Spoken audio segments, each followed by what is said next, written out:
juvenile. Use the forget-me stick. Oh, right.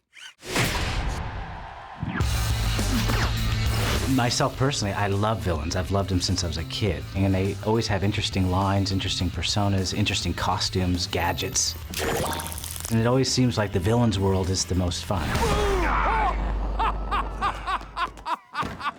In the early brainstorming stages of the film, the Megamind team had the task of fleshing out the looks for Megamind.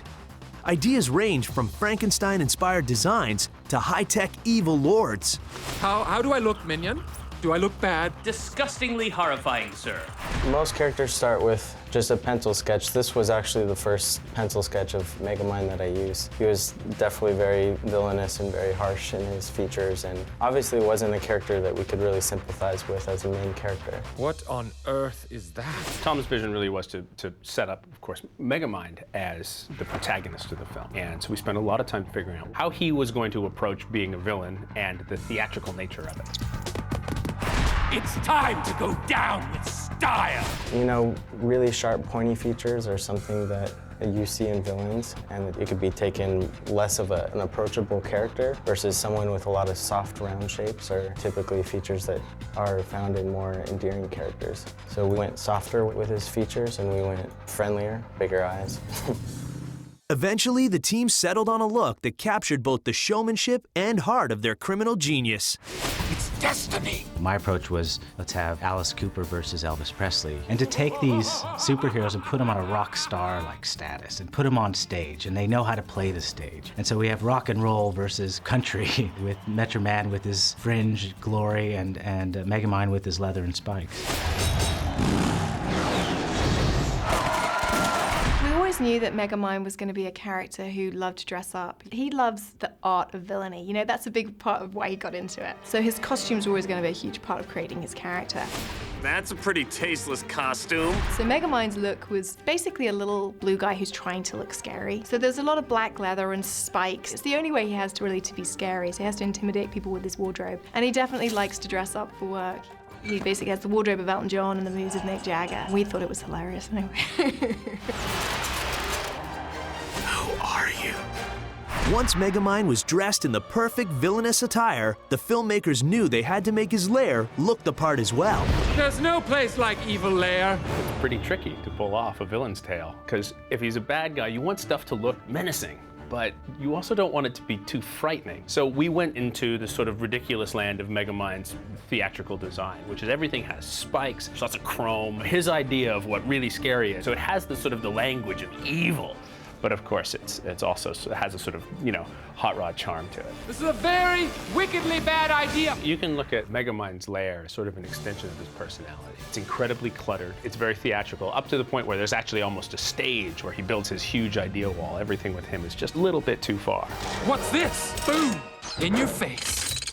It's fun to work on the instruments of villainy that Megamind has because it's all rock and roll motif. So everything about Megamind, from his own outfit to all his robots and all his inventions, echo that. Did you miss your daddy? Who's the menacing little cyborg? You are, yes you are. No biting.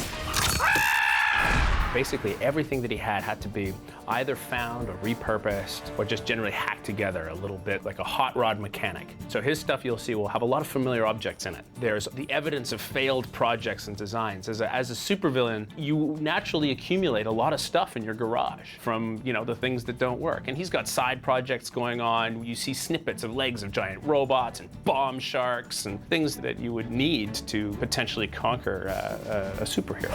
Ready the death ray, minion. Death ray readying.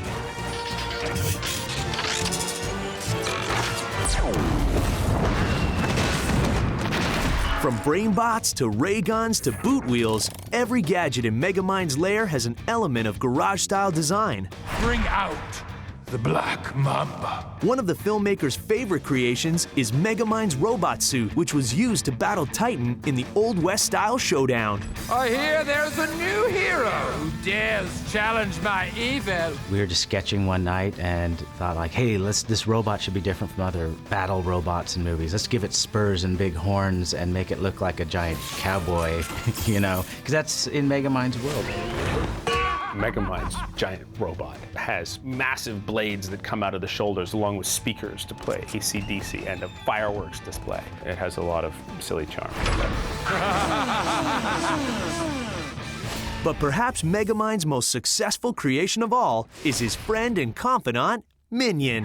This has been the worst day of my entire life. Oh, no worries. Behind every great villain is a good lackey, and our lackey is Minion. And Minion is the nuts and bolts guy. So all the devices, Minion's the guy who knows how to build everything. Nice work sending me the watch, Minion. You got it, boss. Minion originally, in the very early designs, he was this stout, short little human type character. And when Tom came onto the project, he got this idea about this alien fish head with this big mechanical body. Good luck with that one. Minion in Tom's mind was always sort of a creature of science, where it was a combination of something that was organic and something that really said something about who Megamind was as an engineer.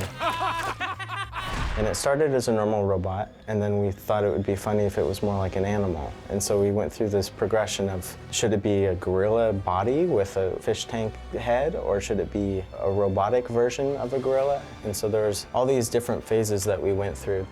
He's the henchman, he's the best friend, so he has to play all these roles. So if you make him too villainous, he's not approachable. So it's finding that cute and villain balance. What?